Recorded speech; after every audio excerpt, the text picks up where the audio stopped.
Сибир и Бајкалското езеро и нерешените мистерии на најголемото езеро во светот. Сибир е масивен, се протега на исток од планините Урал до Тихиот и Арктичкиот океан, со приближно 3 жители на квадратен километар. Тоа е едно од најмалку населените места на земјата. Сепак се покажа како ризница за археолозите. Ладниот сув воздух и вечниот мраз имаат уникатен начин за зачувување на далечното минато. И покрај нашето мислење за него како негостољубив, Сибир некогаш бил лулка на човештвото. Сибир е едно од најмистериозните места на светот, за него се врзуваат многу тајни, мистерии и легенди, а исто така е и полн со природни богатства. Постојат безброј легенди околу Бајкалското езеро во Сибир, од чудовишта, понтонати бродови и НЛО. Дури и руските државни извори ги поддржуваат овие информации. Ќе пробам од патеката на мистериите да открием некои работи. Бајкалското езеро е навистина водно тело со суперлативи. Длабоко е 1642 метри и старо е повеќе од 25 милиони години. Тоа е најголемото сладководно езеро во светот. Содржи околу 20% од сите светски резерви на вода за пиење, кои ни се врзани во мраз. Затоа не е ни чудо што постојат бројни легенди околу Бајкалското езеро. Сепак некои од нив се многу бизарни, бројни блогови како Мистериозен универзум постојано известуваат за мистериозни НЛО видувања над Бајкалското езеро. Се вели дека бројни жители пријавувале летечки чинии во изминатите децении. Главно се зборуваше за необјасневи светла на небото кои се движеле со мускавична брзина, а потоа исчезнале исто толку ненадејно како што доаѓале. Вонземско робство. Тоа не ги спречува истражувачите на НЛО да кажуваат уште почудни теории како што е постоењето на подводна вонземјанска станица длабоко во Бајкалското езеро.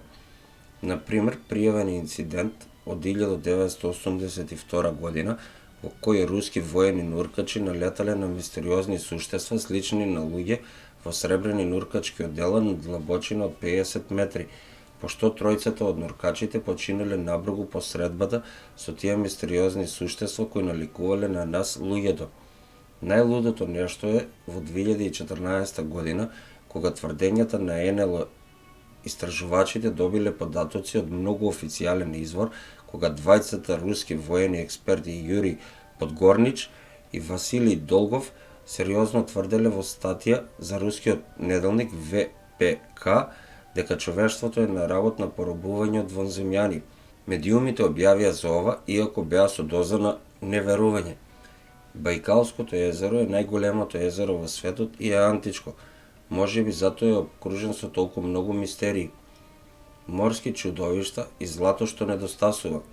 Се разбира, Бајкалското езеро има своја неси од Локнес. Според Мистериус Универс, суштеството кое личи на гуштер со челест јазик, се кажува дека било пронајдено на брегот на езерото, врежено на камена стела. Факт е, Бајкалското езеро е дом на 1500 животински и 1000 растителни видови кои само овде може да се сретнат и се ендемични. Единственото животно за кое се знае дека живее во Бајкалското езеро и кое може да ви предизвика морници е ракот наречен макрохектопус. Според извештајот на Берлинер Цајтунг, ова животно јаде органски остатоци од мртви растенија и животни, а можеби и човечки организам. Руски научник за Берлинер Цајтунг изјавил: ако човек се удави во Бајкалското езеро, роднините имаат максимум 7 дена да го најдат трупот. После тоа, се што е смртно во езерото би било истребено. Дали бродовите навистина исчезнуваат овде?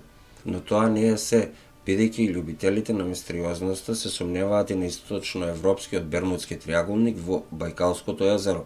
Според постојаните извештаи на бројни блогови, бродовите продолжуваат да исчезнуваат во неговите води кои никогаш повеќе нема да бидат пронајдени. Во јуни 2011 година бродот Јамаха со 4 мажи исчезнал на местото наречено Ѓаволски кратер. Според наводите на жителите, веројатно бил урнат од веровите што ненадено се појавиле таму, кои логично според нив тоа било порта кон пеколот. Така изгледа, речиси логично што некои веруваат дека златото на царот Николај II исчезнало таму во Бајкалското езеро. но историчарите се сомневаат во оваа верзија за богатството. Тие мислат дека веројатно било извадено од земјата за време на превирањата на Руската револуција.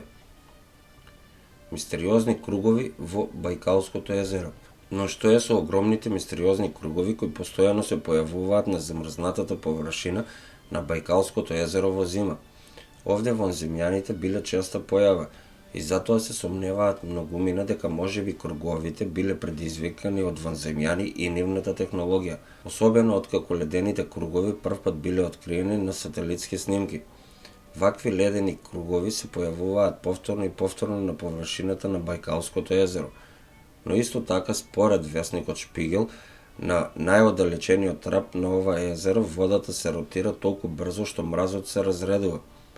Доколку овие работи се точни како што се кажува, јас мислам дека подобро место за вонземјаните да се држат настрана од нас луѓето на земјината топка нема да има. Доколку ви се допадна видеото, ставете еден лайк, еден субскрајб или претплати се, а тоа е бесплатно. За вас може ништо не значи, а за мене значи многу. Доколку сакате видео на некоја тема, пишете во коментар. Ви благодарам за вашето одвоено време.